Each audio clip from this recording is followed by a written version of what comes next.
여러분 안녕하십니까? 4월 21일 네트워크 매거진 시작합니다. 사라져가는 꿀벌을 불러들이는 이른바 밀원식물로 토끼풀이 주목받고 있습니다. 아카시아 꽃이나 밤꽃을 대체하고 토질도 향상시킬 수 있어서 자투리 땅에 대량 재배하는 작업이 한창입니다. 박건우 기자입니다.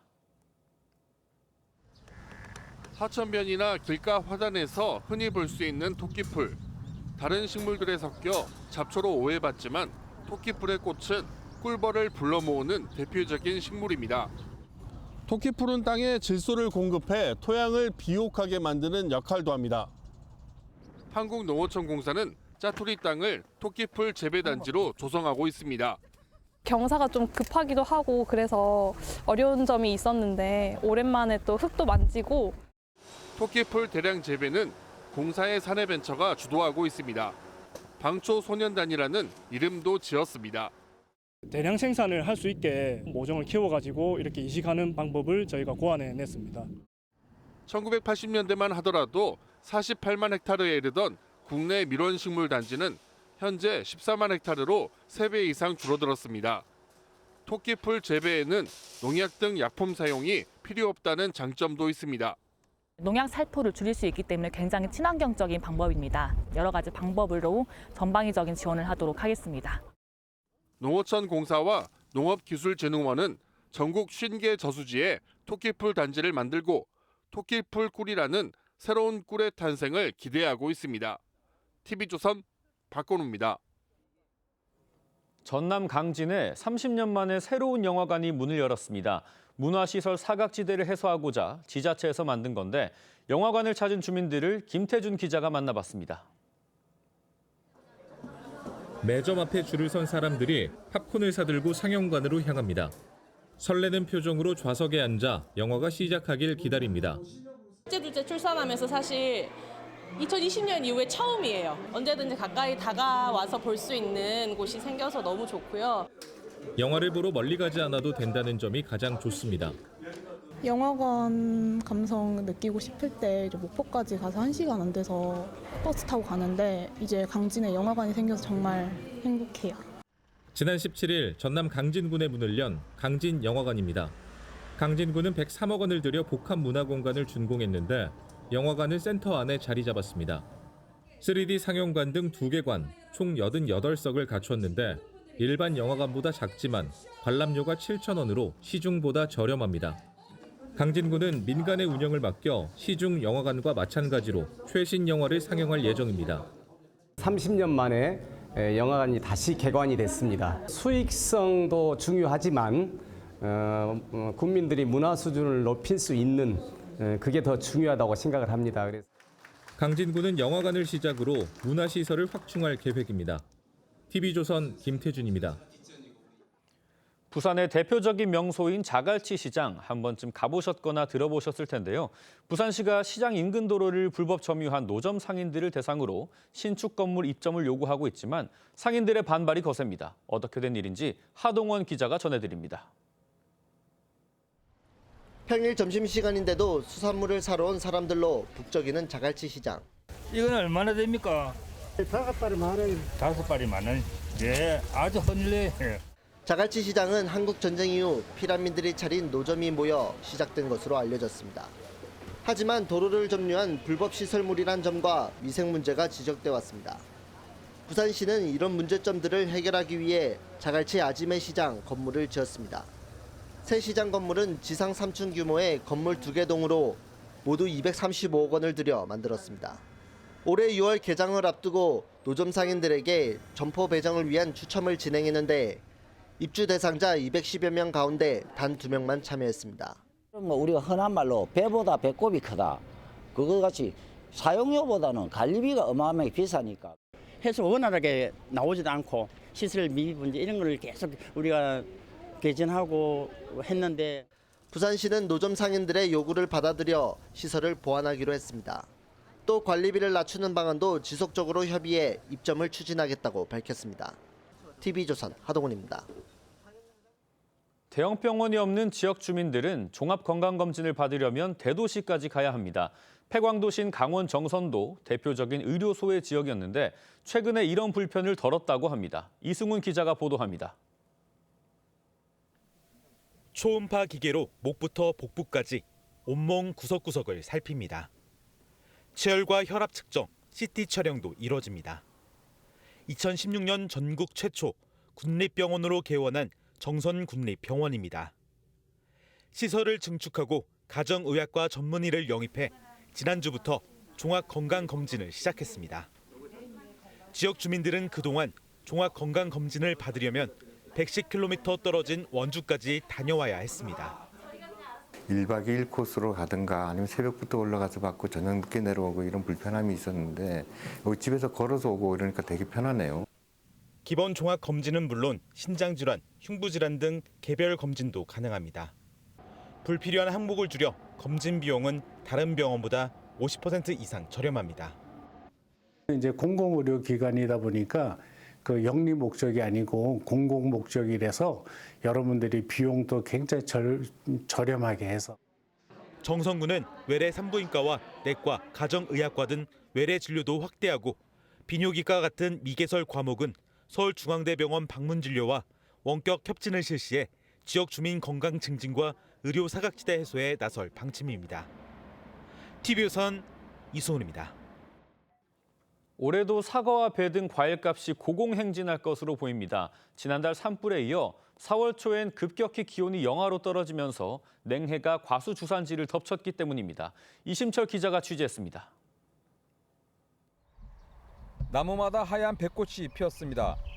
그런데 분홍빛이어야 할 암술이 대부분 새까맣습니다. 최근 갑자기 떨어진 기온에 냉해를 입은 겁니다.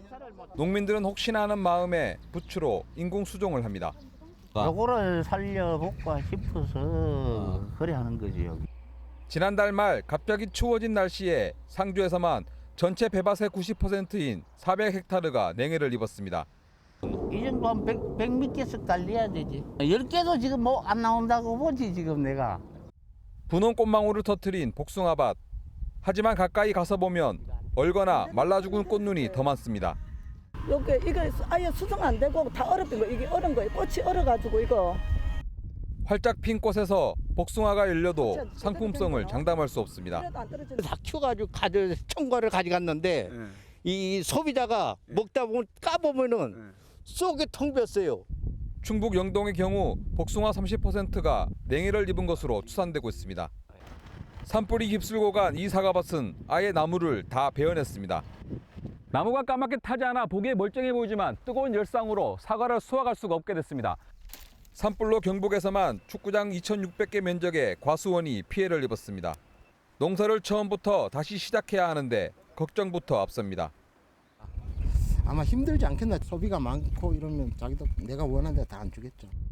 산불의 냉해까지 과수 농가들의 시름이 깊어지고 있습니다. TV조선 이심철입니다. 남한강을 가로지르는 500여 미터 길이의 출렁다리가 다음 주 개통합니다. 여주시는 인근의 천년고찰 신륵사 등과 연계해 올해 관광객 600만 명을 유치하겠다고 밝혔습니다. 김승돈 기자가 이충우 여주시장을 만나 자세한 이야기를 들어봤습니다. 시장님 안녕하십니까? 네, 반갑습니다. 위에 올라와서 보니까 남한강이 한눈에 보이는데요. 출렁다리 자랑 한번 좀 해주시죠. 네, 여주 남한강 출렁다리는 남한강을 횡단하는 최초의 출렁다리입니다. 연장도 515m로다가 출렁다리 중에 두 번째로 길고요. 특히 주변에 천년고찰 신륵사와 또 여주군청 정문으로 활용되던 영월루, 또 강천포, 또 인근에 세종대왕릉 등 많은 문화유적지가 있어서 너무 경관이 아름답습니다. 보시는 바와 같이 4대강 사업 이후 풍부한 수자원을 확보할 수 있어서 아주 경관이 아름다운 곳에 남한강이 설치되어 있습니다. 높이가 30m, 35m 정도로서 아주 주변 경관이 한눈에 내려다 보이는 게 아주 아름답습니다. 그리고 중간에 밟으면 이렇게 막 깨지는 그런 유리 장치도 이렇게 해놓고 그래가지고 좀 짜릿한 맛도 느껴볼 수 있고 특히 주변에는 아름다운 꽃들을 전부 많이 심을 겁니다. 그래서 아마 꽃피는 계절에 오시면은 그런 아름다운 경관을 보실 수 있을 겁니다. 출렁다리에 경관 조명을 아주 예쁘게 만들었습니다. 그리고 신륵사 관광지 쪽, 그리고 여주 시민공원에 걷고 싶은 거리, 옛날 여주 대교 등의 경관 조명을 예쁘게 만들어서 밤에도 볼거리가 아주 많습니다. 신륵사 지구는 나름대로 개발이 돼 있어서 좀 리모델링을 해서 만들 거고요. 또 출렁다리 남단의 썬밸리 호텔 부근은 썬밸리 호텔 측에서 썬밸리 콘도를 좀 대형 콘도를 지금 설계가 지금 다 마무리 단계에 있습니다. 그리고 그 주변에는 먹고 쉬고 즐길 수 있는 그런 공간으로 만들려고 지금 행정 절차를 끝내고 실시 설계를 하고 있습니다. 그래서 아마 금년 중에 착공돼서 한 2년 후면은 달라진 모습을 보실 수 있을 겁니다. 예, 5월 1일 날부터 열흘간이 여주 도자기 제37회 여주 도자기 축제입니다. 그래서 도자기 축제 개막식과 어울려서 여주 관광 원년의 해로 선포하면서 출렁다리 개통식도 같이 하려고 이렇게 준비하고 있습니다. 여주 도자기 축제는 여주에서 제일 큰 그리고 생활자기가 우리 대한민국의 30%를 생산하고 있거든요.